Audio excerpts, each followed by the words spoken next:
Hello, Rebel, and welcome back to my life. Today, I want to talk to you about a little thing I like to call Critical Role. I don't like to call it that. I do like to call it that. I like to call it that because that's what it's called. That's the name. It's called Critical Role. Critical Role, if you don't already know, is a web show where a bunch of nerdy-ass voice actors sit around a table once a week for several hours and play Dungeons and Dragons. I get, asked sometimes, and I wonder for myself, what is it about Critical Role? What is it about that show in particular that I just love so much? And it's hard for me to answer that question definitively, but I'm gonna do my best. First of all, I'm not exactly a longtime fan of Critical Role. I only started watching it this year when they started their second campaign. But from the moment I started watching season 2, it just kind of took over my life a little bit, to the point where my wife is like, wow, you really like that thing, huh? And I do, I really like it. I really like that thing. One reason I really like it is it's a bit of wish fulfillment for me. See, I have always loved Dungeons and Dragons, but I've always, by necessity, had to enjoy it more as an idea than as a hobby. And so seeing a bunch of people who really love Dungeons and Dragons play Dungeons and Dragons and do it really well is just, I want to be in that game. And then that plays into one of the other reasons I love it so much. What does it mean to play Dungeons and Dragons well? Because I am not one of those min-maxer, if your character type isn't the most effective in combat, then you're wasting your time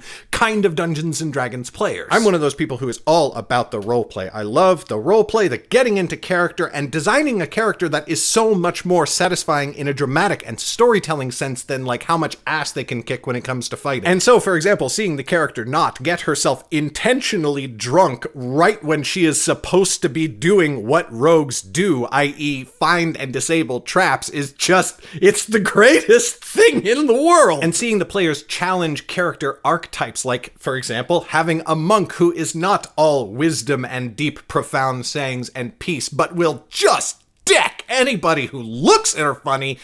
It's great, and it is entirely a collaborative effort between all of the individual people who play, and of course Matt Mercer, the DM, capital D, capital M. It's something that I quite enjoy. I quite enjoy it quite a lot. There have been multiple times this year when my wife has just found me sobbing, just crying a lot, and when she says, what's wrong? What's happened? I will say something that happened in Critical Role, and I can see she tries to be patient with me, but sometimes it's difficult. You really do get a sense watching Critical Role that everyone involved is mostly concerned with preserving the integrity of their game, making sure that their game is still their game, even though they're presenting it to the world. But at the same time, it is such a good show.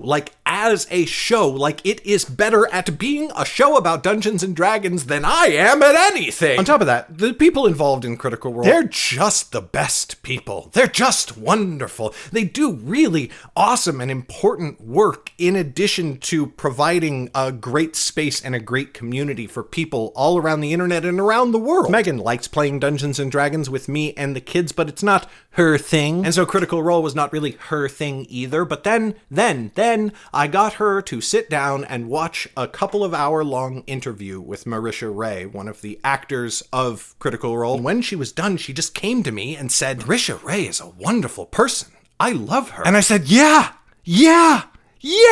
What is it about the show that I love so much? I couldn't even tell you. It's just kind of something you have to experience. I think it's just really taught me several ways to be a better person, especially in the type of indie creative space that I occupy. Because in a lot of ways, I feel like the cast and crew of Critical Role are trying to do several of the actual, in real life good things that I am trying to do, and frankly, they're doing a lot better at it than I am. So if this ever happens to get in front of the eyes of any of the cast of Critical Role, oh my god, I love you. I love you so much. I love what you do. You have no idea how important you have become to me in such a short space of time. And if this is being watched by anybody else who is not already familiar with Critical Role, please go check it out. I can't even tell you how much I think you will enjoy your time in that show. You don't have to start with season 1. I didn't. I probably will at some point. I have had no Critical Role for a couple of weeks now, and I am fiending. I am actually fiending. It's like I can feel it under my skin. My entire life philosophy and everything I am trying to do with myself as a person and with my work is based on the belief that we can do good things and create good effects on the world